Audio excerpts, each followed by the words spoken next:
Ang dating mano-manong paghahalo ngayon, may makina na. Ang dating naglalakad para mag-deliver, may sariling service na. Ang dating nakikitira ngayon, ongoing construction na ang sariling bahay.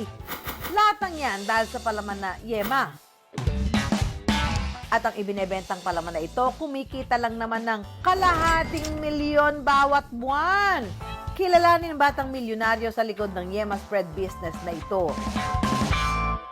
Marami sa mga customers ko ang ayaw maniwala nung umpisa. Ayaw nila magtiwala sa akin dahil sa edad ko. Niisip nila, yung supplier ko, bata. Nung nag-start ako, ayoko na parang parehas lang sa iba. Kaya nilagyan ko siya ng twist. Nilagyan ko ng iba-ibang flavors, yung Yema Spread na alam natin.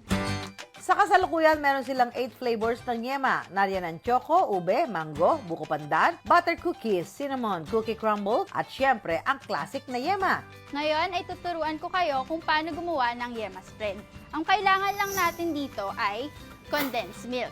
Kailangan tanggalin natin yung label. Kasi ito mismo yung gagamitin natin sa pagluto. Ngayon, ilalagay na natin yung condensed milk dito sa kaldero. Kailangan yung condensed milk na ilalagay nyo, yung lata, is nakasubmerge siya doon sa tubig. Mika Iha, buong lata ng condensed milk talaga ang iluluto? Tsaka kaya kailangan nakasarado pa yung condensed milk para safe siya sa pagluto.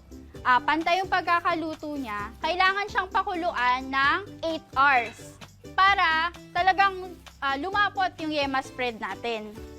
Tandaan mga kapuso na dapat bantayan ang pagluluto nito dahil hindi maaaring kumati ang tubig habang niluluto ang mga ito. Pagkatapos pakuluan ng 8 oras, hanguin at palamigin ito. Pagkalamig niya, ganito na yung magiging itsura niya. Evenly cook siya hanggang sa ilalim. Haluin natin siya. Pagka okay na yung texture niya, na nakita nyo wala na siyang buo-buo, pwede na natin siyang isalin sa jar. Ang dalawang 390 grams na lata ng condensed milk ay makakagawa ng tatlong 200 ml jar ng Yema. Maaaring ibenta ng 100 pesos to 120 pesos ang isang bote ng Yema.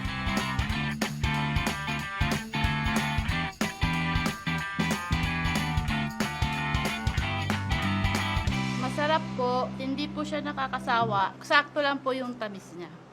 1 taon pa lamang ang pagbebenta ni Mika ng mga Yema Spread pero umaabot na ito sa iba't ibang sulok ng Pilipinas. Nung nag-lockdown, nawalan ng source of income yung family ko.